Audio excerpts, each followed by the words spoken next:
What really happened at the Oxford Union? A highly anticipated debate, a last-minute cancellation, and a war of words that has left everyone asking, who's telling the truth? Let's break down this absolute mess. This stage was set at the prestigious Oxford Union for a fiery debate on a provocative topic. The House believes that India's response to Pakistan is a populist strategy sold as security policy.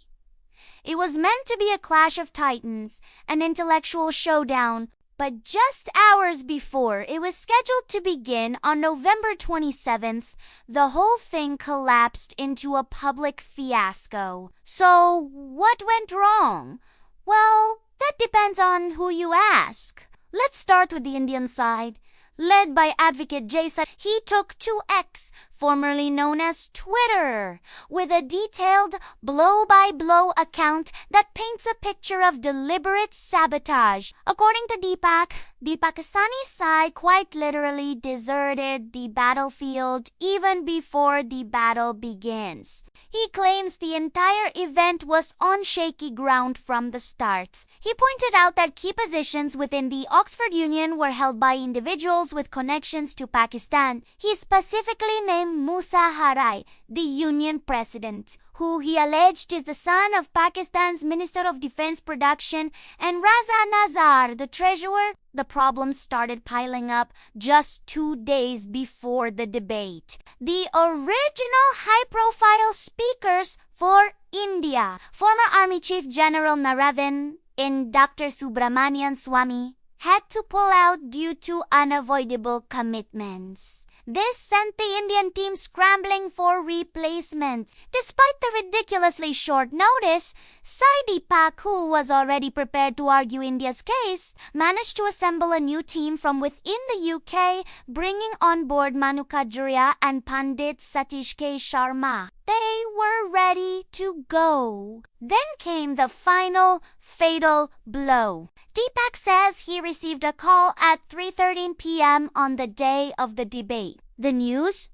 The Pakistani delegation, which was supposed to include heavyweights like former Foreign Minister Hina Robani Kar and Defense Minister Rawaja Muhammad Asif, had apparently not even landed in London yet. Hearing this, the Indian team understandably abandoned their journey to Oxford. Why travel all that way for a debate that wasn't going to happen? But here's where the story takes a truly bizarre turn. Later, Deepak claims he received confirmation that the Pakistani delegation had in fact landed. Not only had they landed, but they were already staying at a hotel right there in Oxford.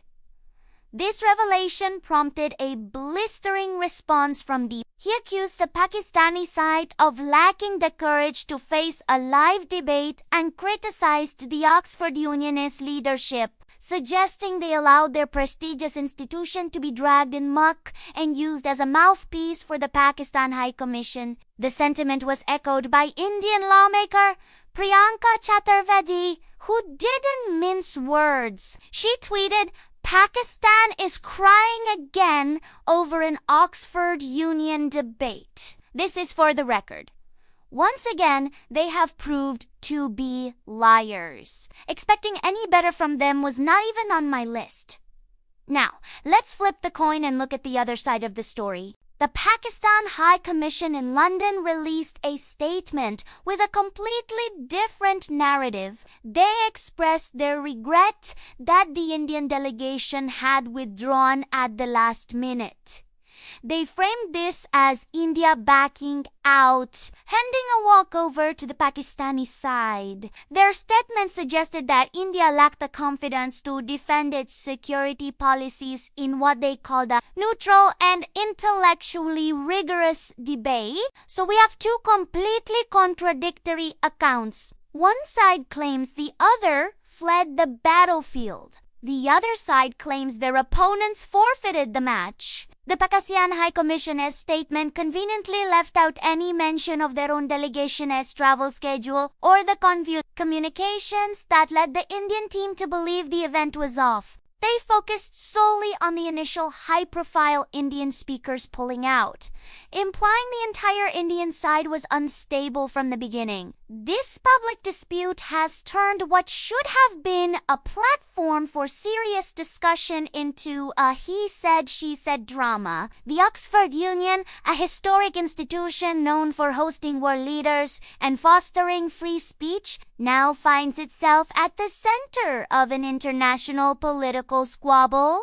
Sai Deepak's core allegation is that this wasn't an organizational failure, but a calculated Pakistani gambit to avoid a direct confrontation they knew they couldn't win, while simultaneously trying to score a public relations victory by blaming India.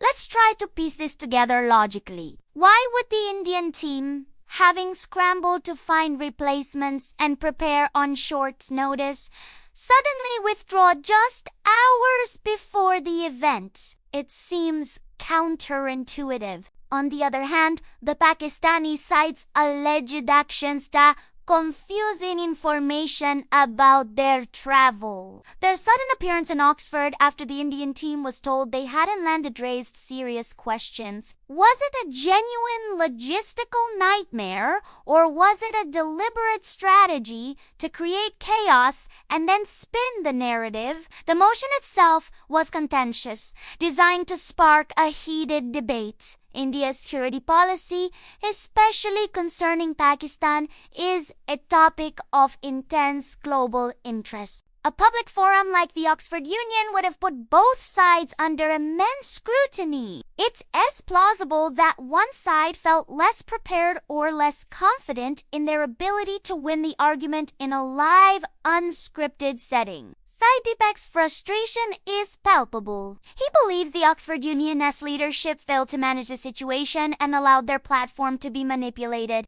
By issuing a statement that seemed to parrot the Pakistan High Commission's line, he argues the union compromised its own integrity for an institution that prides itself on intellectual rigor and fair play. This is a serious accusation. So, who do you believe?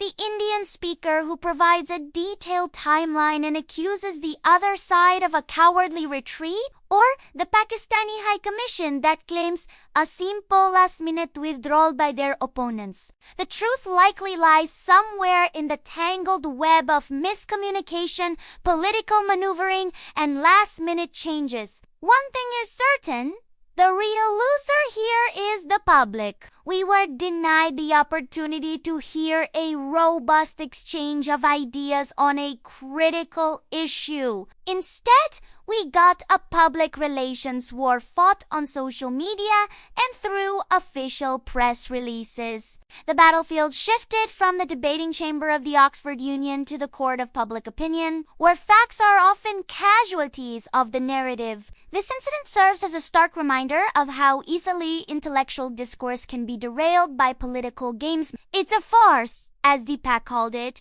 a bizarre episode that leaves a stain on what should have been a landmark event. The Oxford Union has a lot of questions to answer about its procedures and how it allowed such a breakdown to occur. What are your thoughts on this? Was this a case of cold feet, a deliberate gambit, or just a colossal organizational mess? Let me know what you think in the comments below. It's a fascinating and frankly disappointing story. Thanks for watching, and if you want more breakdowns of complex current events like this, make sure to like, subscribe, and hit that notification bell. See you in the next one.